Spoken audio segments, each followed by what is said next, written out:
ये देखिए, जनगणना के लिए हमारी सरकार पूरी तरह से तैयार है। प्रदेशों से लेके केंद्र तक प्रधानमंत्री जी भी इसके लिए मीटिंग ले चुके हैं और प्रदेश में भी हमारे मुख्यमंत्री जी भी इसके बारे में मीटिंगें कर चुके हैं और बिल्कुल तैयार हैं जनगणना के लिए। वन नेशन वन इलेक्शन को लेकर के जेपीसी कमेटी लगातार बैठकें कर रही है। पंजाब की बैठक की है, आज हरियाणा की बैठक की है, मुख्यमंत्री के साथ अलग बैठक की है, कैसे देखते हैं? देखिए, ऐसा है, इलेक्शनों में बहुत सारा समय और बहुत सारा पैसा लगता है। अब अगर हम यही वाला साल देख लें, पहले लोकसभा के चुनाव हुए, फिर विधानसभा के आगे, फिर म्यूनिसिपल कमेटियों के आगे और कल शायद पंचायतों के हुए।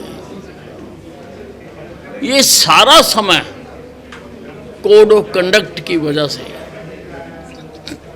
अनेकों प्रोजेक्ट रुके रह जाते। तो मैं तो सहमत हूं कि वन नेशन वन इलेक्शन। लेकिन बहुत सी पार्टियां विरोध कर रही हैं। कांग्रेस और आप विरोध कर रही है।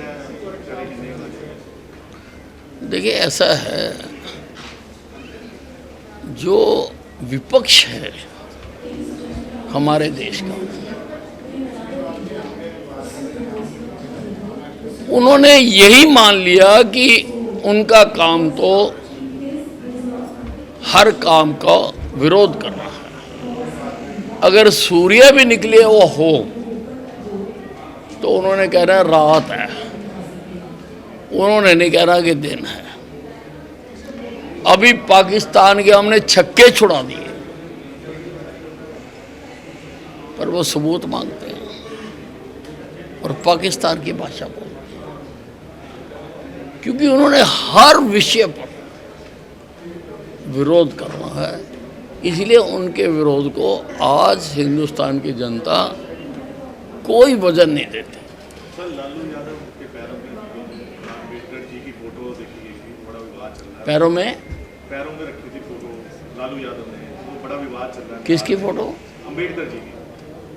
तो ये बड़ा विवाद चल रहा है वहाँ पे, बिहार में इलेक्शन भी है वहाँ पे। देखिए, ये अंदर से कुछ और बाहर से कुछ और प्रवृत्ति के लोग हैं। मंचों पे खड़े होकर तो ये बहुत बड़े बड़े भाषण देते हैं, परंतु दिल में इनके क्या सम्मान है, ये लालू प्रसाद जी की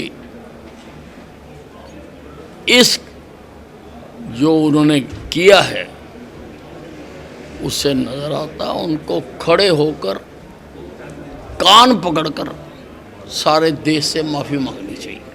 एक सोनीपत में आज मॉडल की लाश मिली है, घटना हुई है बड़ी। नहीं, अब उसकी जांच कर रहे हैं, बिना जांच के बाद ही उसमें बोला जा सकता है।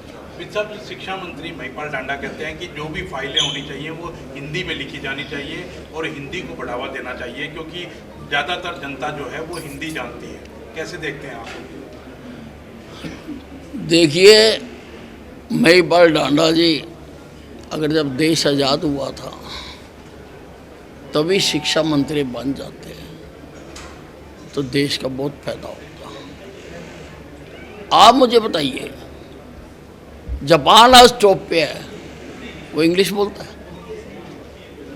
चाइना आज टॉप पे है, वो इंग्लिश बोलता है। जर्मनी आज टॉप पे है, वो इंग्लिश बोलते हैं क्या? इंग्लैंड के साथ लगता फ्रांस है, इंग्लिश का बोर्ड नहीं लगाने देते हैं। उन्होंने तरक्की नहीं की है। ये गलत धारणा हमारे देश में बन गई। और कोई भी विषय हो जो बच्चा जितनी आसानी से उसको अपनी मातृभाषा में समझ सकता है वो किसी और भाषा में नहीं समझ सकता। लेकिन ये गलती हो गई, यहाँ तक आ गए, तो इसलिए हिंदी भी पढ़ो और भाषाएं भी पढ़ो। कांग्रेस के नेता उन्हीं को ट्रोल करते हुए नजर आ रहे हैं और वो कह रहे हैं कि उनको खुद को अंग्रेजी नहीं आती, इसलिए इस तरह की बात है। मैंने तो बता दिया, कांग्रेस की प्रजाति बता दी कि उन्होंने किसी बात के गहराई में नहीं जाना, किसी बात के मूल में नहीं जाना, किसी बात के तत्व में नहीं जाना।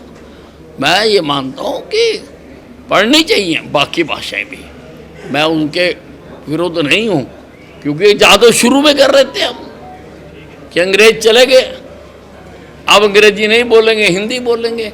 अब तक तो सारे हिंदी बोलने लग जाते हैं, पर अब तो इंग्लिश भी बहुत हद तक है, तो किसी को बंद करने के लिए मैं नहीं कहूँगा। सरकारी फाइलें होनी चाहिए हिंदी में, मैं बंद करने के लिए नहीं कहूँगा, लेकिन हिंदी को बढ़ावा जरूर दिया जाना चाहिए। सर, जो सुझाव उन्होंने चिट्ठी लिखकर डिपार्टमेंट के लिए कहा, तो क्या उससे आप सहमत हैं सर? ऐसा होना चाहिए सर? नहीं, अब उसके लिए सहमत होना या ना होना ये तो मुख्यमंत्री जी देखेंगे। मेरे पास तो आती नहीं चिट्ठियाँ ऐसी।